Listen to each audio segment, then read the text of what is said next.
Halo anak-anakku kelas 8 yang saya sayangi dan saya banggakan. Salam sehat buat kalian semua. Kembali lagi kita belajar pada mata pelajaran IPA kelas 8 dengan sistem peredaran darah manusia. Bagian pertama. Pada pertemuan ini kita belajar tentang komponen penyusun sistem peredaran darah manusia. Di kelas 7, kalian pernah belajar tentang sistem organ, khususnya sistem organ peredaran darah, yang terdiri atas organ jantung dan pembuluh darah. Di dalam pembuluh darah mengalir darah. Apa yang kalian ketahui tentang darah? Merah, ya, betul. Ada lagi, cair. Kalau terluka keluar memancar. Apakah hanya itu tentang darah? Nah, untuk mengetahui tentang darah, jantung, dan pembuluh darah, kita akan belajar pada pertemuan saat ini. Ada 3 tujuan pembelajaran yang harus dicapai, yaitu menjelaskan darah manusia, menjelaskan jantung manusia, menjelaskan pembuluh darah manusia. Kita akan membahas tentang darah. Darah terdiri atas bagian yang cair disebut dengan plasma darah. Ini ada 55%. Dan bagian yang padat disebut sel-sel darah. Ada 45%. Sel-sel darah ini terdiri atas sel darah merah atau eritrosit, sel darah putih atau leukosit, dan keping darah atau trombosit. Kita akan membahas tentang plasma darah, yaitu bagian darah yang cair. Plasma darah adalah cairan darah yang berwarna kuning dan menjadi medium sel darah. Zat yang terdapat di dalam plasma darah adalah air, ada 92%. Macam protein yang terdiri atas protrombin, fibrinogen untuk pembekuan darah, albumin, globulin. Ada juga garam mineral, sari makanan yaitu glukosa, asam amino, vitamin, ini yang larut di dalam air, ada hormon, zat sisa metabolisme, ada gas yang terlarut dalam plasma. Selanjutnya kita bahas tentang sel-sel darah yang terdiri atas sel darah merah atau eritrosit, sel darah putih atau leukosit, dan keping darah atau trombosit.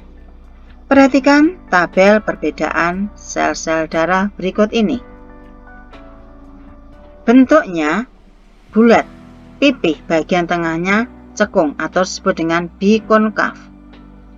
Untuk leukosit, bentuknya tidak tetap, maka bersifat amuboid. Trombosit, bentuknya bisa bulat, ada yang oval, ada yang memanjang, jadi bentuknya tidak teratur. Sel darah merah tidak mempunyai inti. Sel darah putih punya inti. Keping darah atau trombosit tidak mempunyai inti. Ukurannya eritrosit besar yaitu sekitar 7,5 mikron. Leukosit lebih besar 5-9 mikron. Lalu trombosit lebih kecil yaitu 2-4 mikron. Warnanya eritrosit merah karena di dalamnya terdapat hemoglobin. Leukosit tidak berwarna, trombosit juga tidak berwarna. Jumlah eritrosit setiap 1 mm kubik adalah kurang lebih 5 juta. Untuk leukosit sekitar 8.000 atau 5.000 sampai 10.000. Trombosit kurang lebih 250.000 atau sekitar 200.000 sampai 500.000. Tempat produksi untuk eritrosit di sumsum tulang, hati, limpa. Untuk leukosit di sumsum tulang, kelenjar limfo, limpa. Untuk trombosit di sumsum tulang. Umurnya eritrosit sekitar 120 hari, leukosit 12-13 hari. trombosit 6-9 hari. Fungsi untuk eritrosit adalah mengangkut oksigen dan juga mengangkut karbon dioksida. Leukosit atau sel darah putih untuk membunuh kuman, maka bersifat fagosit, dan juga untuk membuat antibodi untuk kekebalan tubuh yang berperan adalah limfosit. Trombosit berfungsi untuk pembekuan darah atau penutupan luka. Sel darah putih terdiri atas dua jenis, yaitu granulosit yang terdiri atas eosinofil, basofil, dan neutrofil. Neutrofil ini berfungsi sebagai fagosit atau menyerang patogen. Dan yang kedua, agranulosit yang terdiri atas limfosit yang berfungsi untuk kekebalan tubuh, dan monosit. Ini adalah leukosit yang ukurannya paling besar. Proses pembekuan darah atau penutupan luka yang berperan adalah trombosit. Jika ada luka, maka trombosit pecah akan mengeluarkan trombokinase atau tromboplastin yang akan mempengaruhi protrombin yang ada di dalam plasma darah, dan dengan bantuan vitamin K dan ion kalsium 2+ akan menjadi trombin.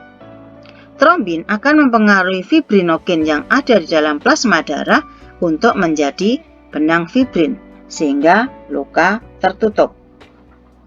Dari penjelasan tentang darah, marilah kita simpulkan tentang fungsi darah, yaitu alat pengangkut. Yang mengangkut oksigen, yang berperan adalah eritrosit, mengangkut sari makanan, karbon dioksida, urea, hormon, itu adalah plasma darah. Yang kedua, sebagai alat pertahanan melawan infeksi, yang berperan adalah leukosit. Untuk memakan kuman, fagosit, dan menghasilkan antibodi untuk membunuh kuman, yaitu limfosit. Berfungsi juga sebagai pembekuan darah, yang berperan adalah trombosit, dan menjaga kestabilan suhu tubuh. Selanjutnya kita akan membahas tentang jantung. Jantung terletak di dalam rongga dada agak sebelah kiri. Ukurannya sekepalan tangan dan berfungsi untuk memompa darah. Dinding jantung terdiri atas 3 lapisan, yaitu perikardium, yaitu selaput pembungkus jantung, miokardium, otot jantung, endokardium, selaput pembatas ruang jantung. Ini adalah bagian anatomi jantung. Jumlah ruang jantung terdiri atas 4, yaitu atrium kanan atau serambi kanan, atrium kiri atau serambi kiri, ventrikel kanan atau bilik kanan, dan ventrikel kiri atau bilik kiri. Antara serambi kiri dan bilik kiri terdapat 2 katup yang disebut dengan bicuspidalis. Antara serambi kanan dan bilik kanan terdapat 3 katup yang disebut tricuspidalis. Bagaimana cara kerja jantung?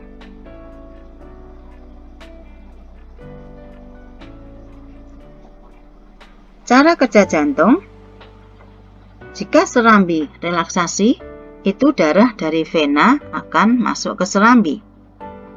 Selanjutnya, serambi memompa atau menekan atau kontraksi. Lalu darah ke bilik relaksasi. Selanjutnya, bilik menekan atau kontraksi, lalu darah dipompa keluar bilik ke arteri. Darah mengalir di dalam pembuluh darah. Pembuluh darah berdasarkan fungsinya dibedakan menjadi arteri atau pembuluh nadi yang berfungsi untuk mengalirkan darah keluar jantung, lalu vena atau pembuluh balik, pembuluh darah mengalirkan darah masuk ke jantung. Cara mengingatnya, vena itu adalah pembuluh balik. Balik itu berarti kembali kemana? Ke jantung. Jadi pembuluh balik atau vena yaitu pembuluh darah yang mengalirkan darah masuk ke jantung. Lalu pembuluh kapiler, pembuluh darah yang menghubungkan arteri dan vena dengan sel-sel tubuh. Bagaimana perbedaan antara arteri dan vena? Perhatikan tabel berikut ini. Arah aliran arteri atau pembuluh nadi meninggalkan jantung, sedangkan vena menuju jantung atau kembali ke jantung. Dinding pembuluh untuk arteri tebal, kuat, dan elastik. Untuk vena itu tipis dan tidak elastik. Letaknya, arteri agak tersembunyi di dalam tubuh.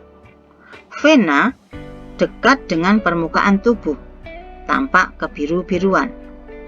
Denyutnya untuk arteri itu terasa, untuk vena tidak terasa. Jumlah katup untuk arteri 1 pada pangkal jantung, dan vena itu jumlah katupnya banyak di sepanjang pembuluh. Jika terluka pada arteri, darah memancar. Pada vena, darah hanya menetes dan tidak memancar.